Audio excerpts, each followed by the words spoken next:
We have talked so much about the responsibility and the roles of a father, but what about the roles of a mother? My wife has developed the content for the book on the roles of the mother and also the single mother households and what she has to do in that. Now that is obviously a very challenging situation. Let's run briefly through the content of this. Wives have 5 responsibilities. Number 1, the wife must validate the husband. Can I just say something short about this? What is the best way of validation of the husband? The way you look at your husband with your eyes. You can say whatever you like, but children read eyes. So how the mother looks at the father with that eyes, those eyes would validate the husband. Can I tell you the most brilliant thing that my mother has done in validating my father? I will never forget. One day I was listening by the door of my mother and father, and I used to do that because I reasoned that you've got to learn from adults. So as they were talking inside, I was hearing my father making statements and then my mother correcting him, but in such a beautiful way. My dear husband, if you rather do this than this. And then he would come with his statement again, and then she would correct him. And then suddenly they came out and I ran off. And then my father called us all together. We were 6 children. Come. And then he would make his statement. And when he made his statement, I heard that this was not his statement, that was my mother's statement. So I looked at my mother, and my mother had the most genius response. She said, "Wow, this is a great idea, Dad. Yes, I think we should do it." I wanted to cry out, "This is not Dad's idea, this is your idea." But mother understood the power of validation, and she kept the crown on the head of my father, and then she did something very magnificent. She turned immediately to the peer impactor, the firstborn, who was my brother. And she said to him, "Do you agree?" So what she did, she took the initiative of my father that she actually helped him to have, and then she connected this with the peer impactor, the firstborn in the family, and obviously she became a great influencer in making us family become what we should be. The power of validation of a woman is enormous. So the first responsibility of a woman is validation. The second responsibility of a mother is to impart intimacy in the lives of the children. That is why the first 5 years, the mother impact years, are so important.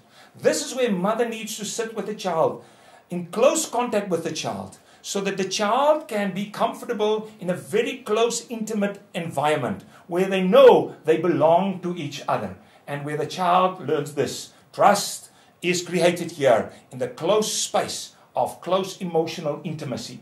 The mother is the one to impart intimacy in the life of a child. Thirdly, the mother nurtures and cares for the children. That embrace of compassion, that safe environment of caring and nurturing. Obviously, we all know that when we got hurt, we ran to mom to console us, to just hug us. And the hug of a mom is definitely different than the hug of a father. It is that consoling, comforting, nurturing hug that we need from the mothers. That is the third responsibility of a mother. The fourth responsibility of a mother is maintaining social networks. I'm not talking about Facebook. I'm talking about the connectedness with the other people in the community. When I come home from a trip, my wife knows about this one that has said this about that, and I don't know how women do it, but they are always connected with what is happening socially everywhere. And this is absolutely important, that the mother would transfer this to children so that they will not be singular, egotistically centered, selfishly in their own world, but they will be interconnected with other people. My wife made a massive contribution in our family life by not only connecting my children with other friends, but by connecting my children with the needs of the world, the needs of the township, the needs of the animals, the needs of the trees. And no one can do this better than women. That social connectedness with others in the environment. And then lastly, the mother is the homemaker.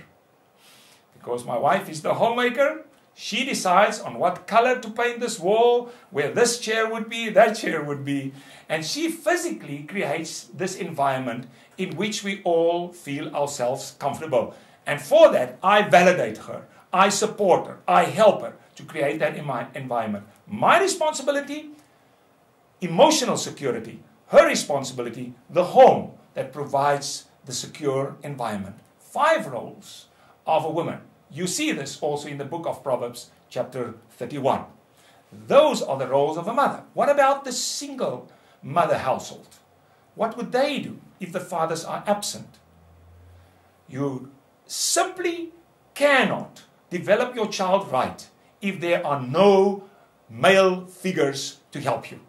And therefore you've got to find them. Mentoring father, a coach that becomes a substitute father, male figures in their life. It could be a cousin, it could be a brother, it could be whoever, a teacher.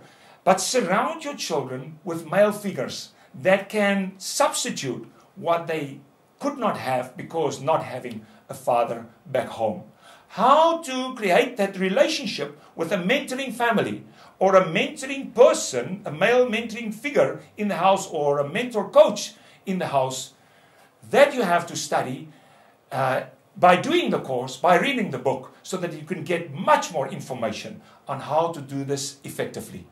You simply cannot raise a child in the absence of male figures. Your child will grow up with insecurities and uncertainties that you do not want to leave him with in life.